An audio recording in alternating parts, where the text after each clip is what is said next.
Welcome to the OhioRAAM Show.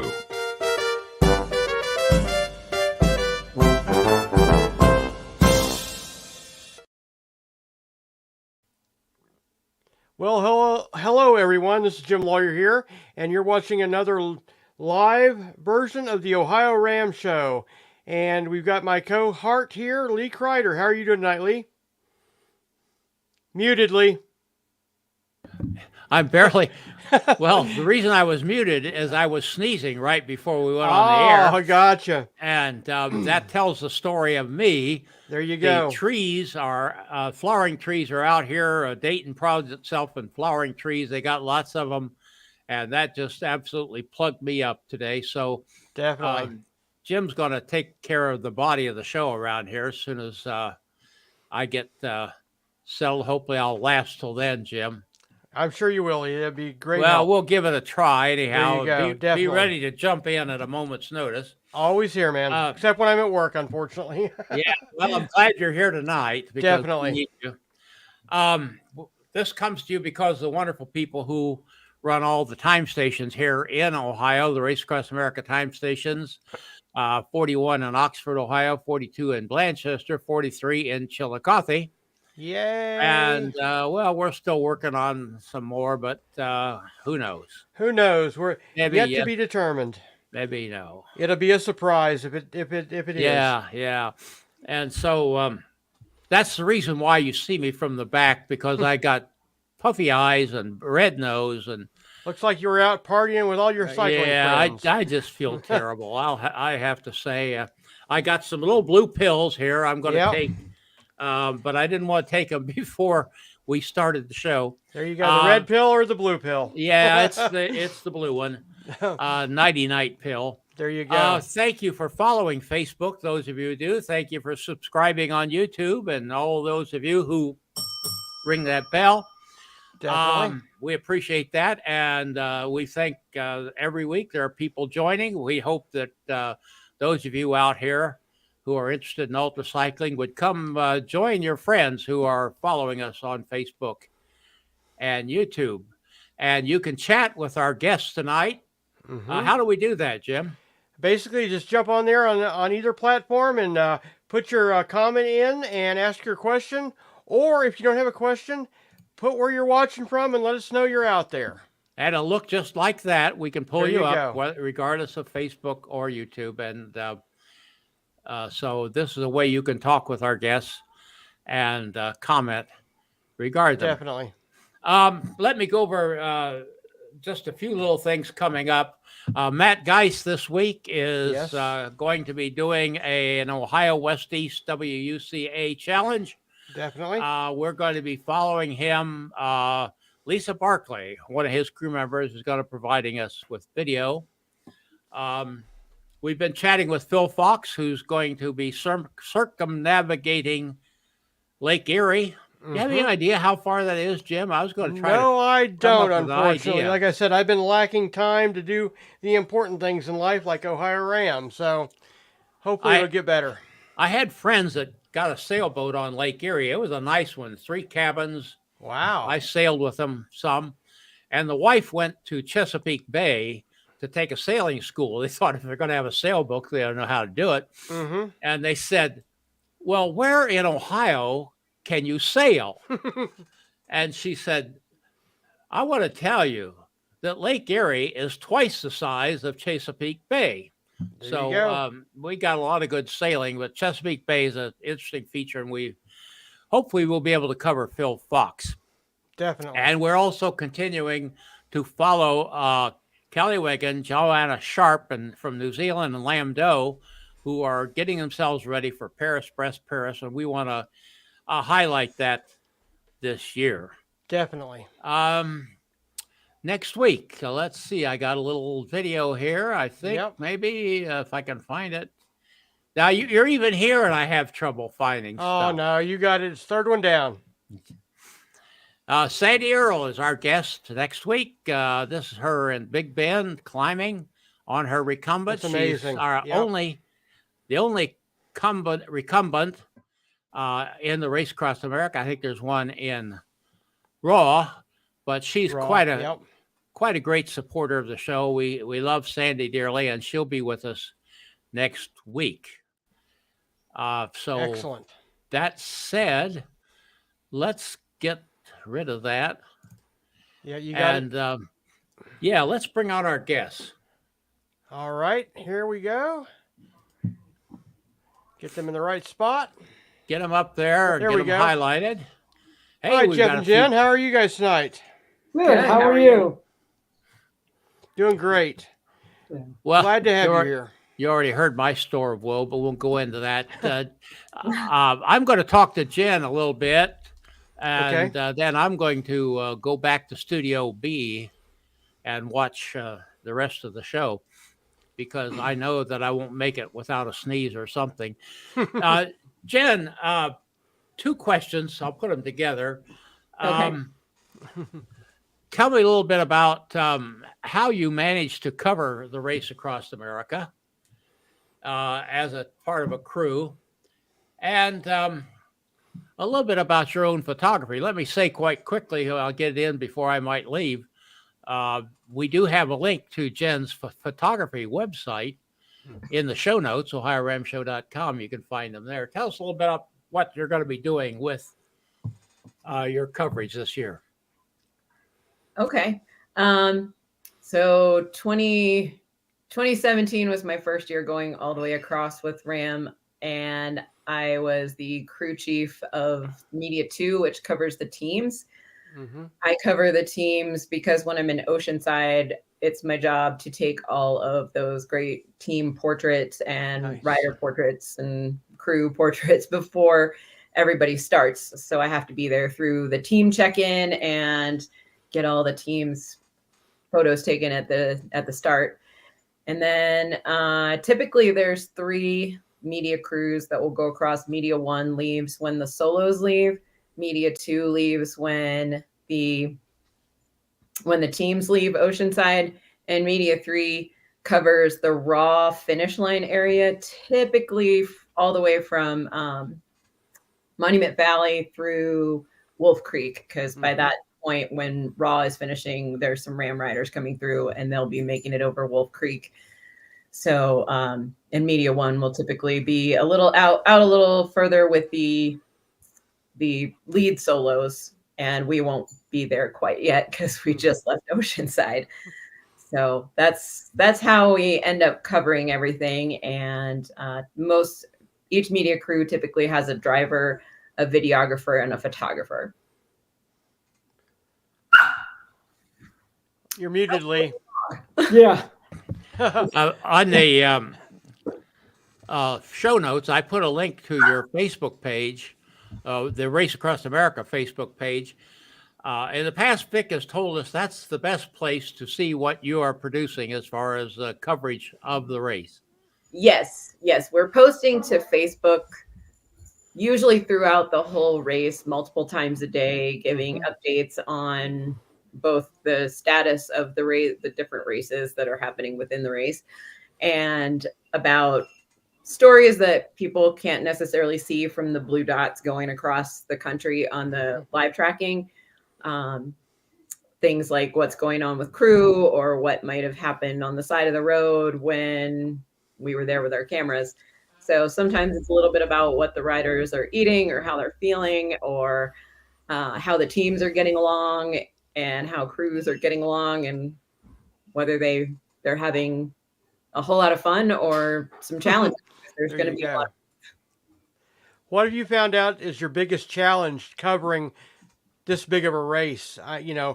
With the inability to live stream or have cell service or places to upload. Typically, internet access is a big issue, especially when we're in those really desolate areas out west through the desert. There's not a lot of cell towers. We do have little MiFi pods and boosters and things, but if there's no signal, there's just no signal.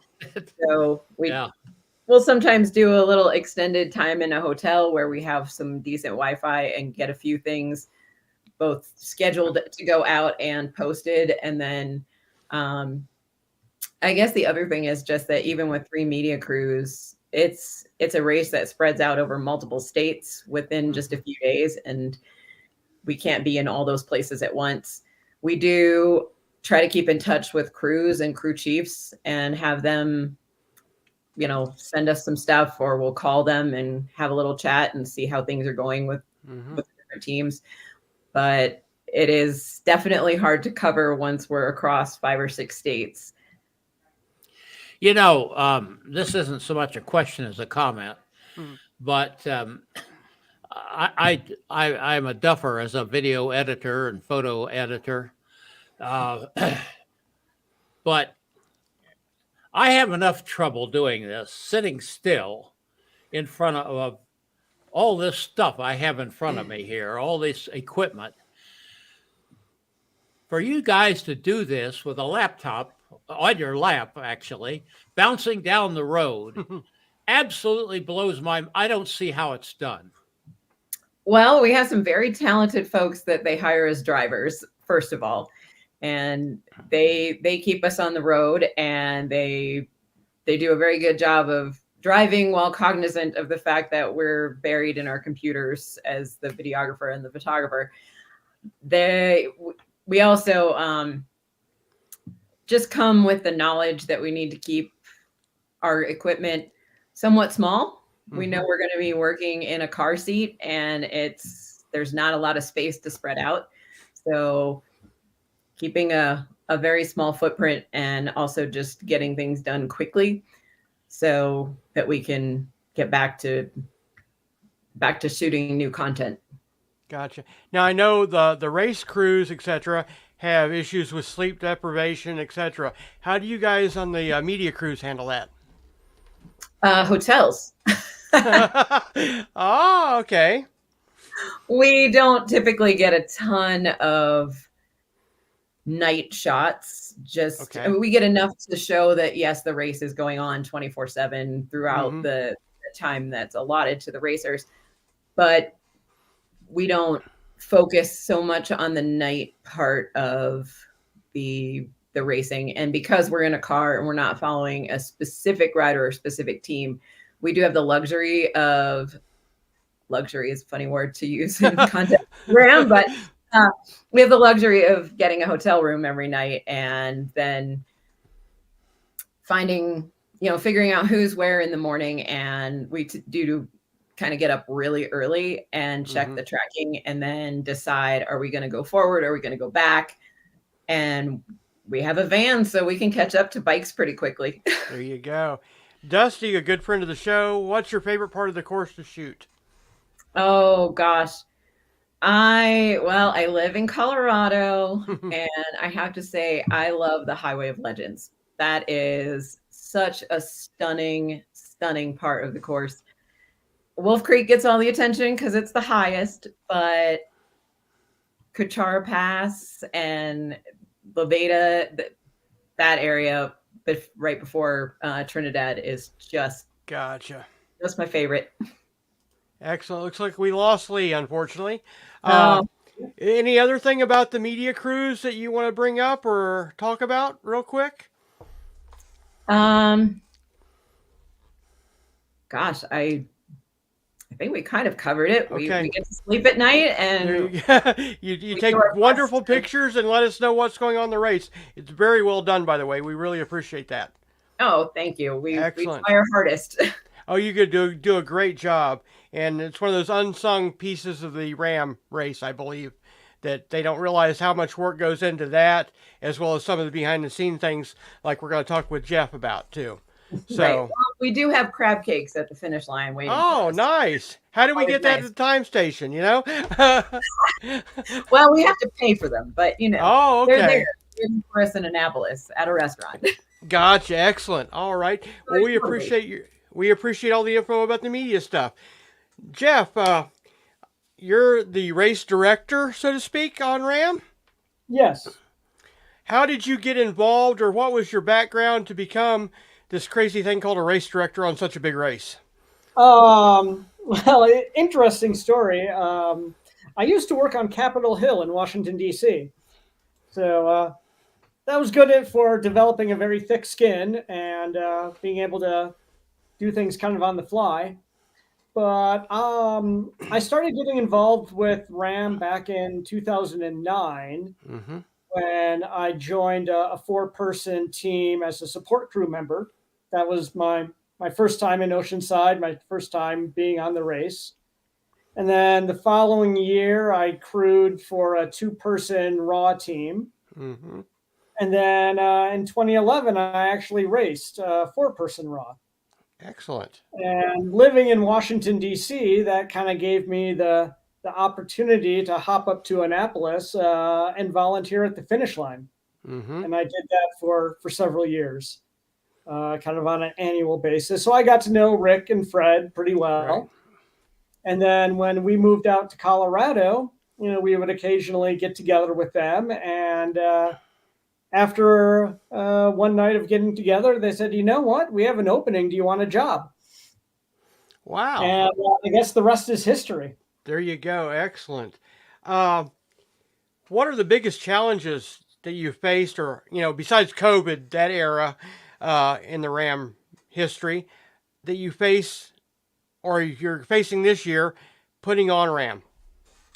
I won't say there's always something going on. Mm-hmm. But, in terms of like the actual race operation, in terms of, getting all the pieces in place, we've been doing it enough years that we kind of follow a script. Mm-hmm. Every year presents a kind of a new little wrinkle. I don't know if you've been out to Oceanside, but every year there's a new luxury hotel going up, which Mm-hmm. means we have to kind of switch things up and where we're going to set up and where we're going to do check-in and make adjustments to that. As you know, we used to have all the support vehicles, follow the racer out Yep. under the starting line arch, which, added a little pageantry. But then a couple of years ago, Oceanside decided to do a big redevelopment down there, and the lot where we staged all support vehicles became a construction zone. Mm-hmm. And so, that meant that, we couldn't do the support vehicles anymore just because there was no spot to stage them. Right. There's always something like that, kind of throws us a little curveball that we have to, just like the RAAM racers have to do on course, kind of adapt and overcome and come up with a solution. Gotcha. Now, the course being 3,000 plus miles long, there's challenges with routes and stuff, changes. Are you involved in that and getting that out to the racers and riders, or is that part of the management? That all comes from race headquarters. Okay. And the headquarters manager is the one that really kind of keeps tabs on what's happening on the ground during the race. Gotcha. He is the one that logs all the time station check-ins. Mm-hmm. And, last year, for example, we had to do a whole route north of Flagstaff due to a wildfire. Yep. And so, she and her team there in Tucson, they are watching things 24/7.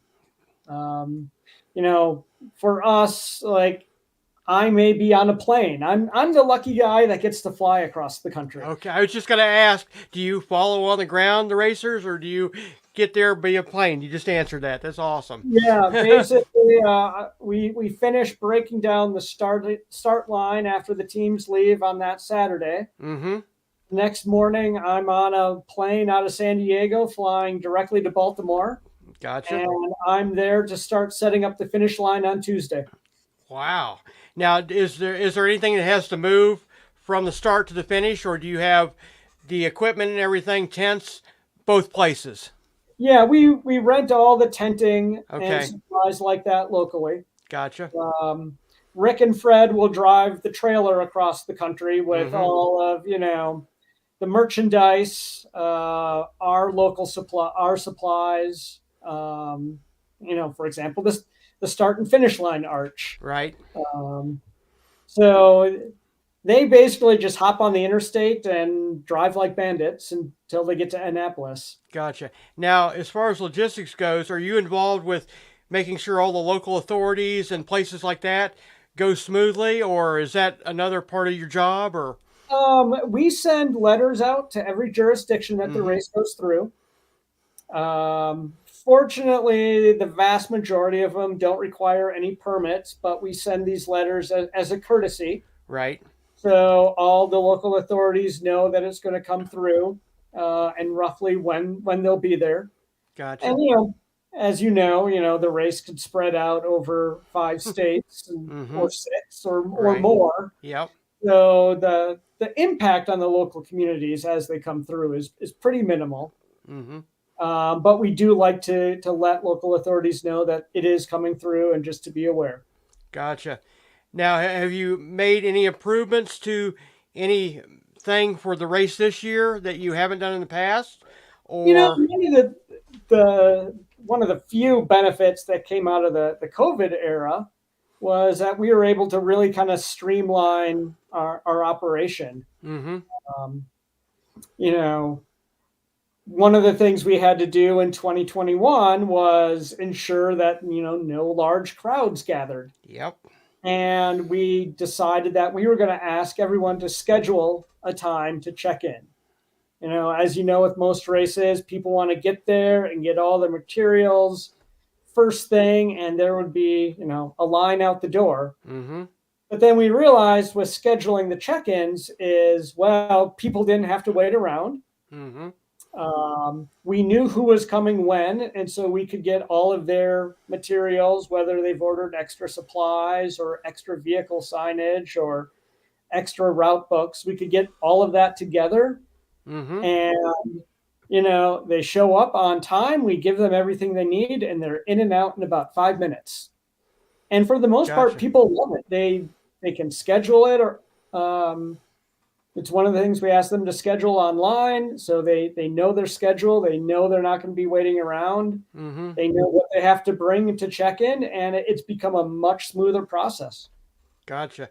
Now, I know RAAM's a very safe race. What kind of things do you put in place to help ensure the safety of the racers, riders, crews, and people that watch? The safety, it really comes down to a good crew. We can't be everywhere all at once, but, we do our best to educate the crews on how to keep their riders safe. In terms of, we have to do leapfrog versus direct follow. It usually depends on the jurisdiction. As we can't have direct follow during the day pretty much until the racers reach Kansas. Right. And so it just comes down to educating the crews on how to do an effective leapfrog support. So they don't leave their rider in the dust 20 miles back with a flat tire. Yep. But, we have officials out on the course kind of monitoring things. It is on open roads. And so, you can't account for every contingency. But, people who do RAAM, they're all very experienced cyclists. They know how to ride safely. And that's what the rules are there for, follow the rules of the road. If it's a stop sign, you have to stop at the stop sign, or if someone sees you blow through it, you might get a penalty. Definitely. Now, as far as time stations and where spectators can watch or follow the race, what kind of things are in place for that? Basically, Jen does a great job, and with the Facebook posts, that's the best place people can follow the race. Staff time stations are another great place to watch. It's our goal in the coming years to try to get more time stations that are staffed. We actually have something up on our website that if anyone is interested, they can go and read those materials under Get Involved. And if there's not a time station that's staffed in their community, you know, that might be something that they can consider doing themselves and Definitely. and we'd be happy to support that. Definitely. That's great. If somebody just wanted to volunteer at the start or the finish, would they go to the website or contact somebody, or how would that happen? Go to the website. In fact, we are actively recruiting volunteers for the finish line in Annapolis. Okay. And Durango as well for Race Across the West. Gotcha. Usually the finish line is where we need the most assistance. Just in terms of having volunteers there on the ground to kind of help direct racers. As you know, there's the official finish line up at the Rams Roadhouse, and we have volunteers up there to note when people arrive. And then they do the parade route down to City Dock where the final finish line is. Gotcha. Now, speaking of the real finish and the other finish and the time stations, a lot of people get confused on, do they have to pass the time station? Do they have to check in? What are the kind of rules behind that? You know, they don't have to stop. Right. The way time station check-ins work as part of race headquarters, they can log on to like the headquarters website. And this is a job of the crew to log on when they pass through the time station and note, you know, what time station they just passed and what time they did it. Gotcha. Excellent.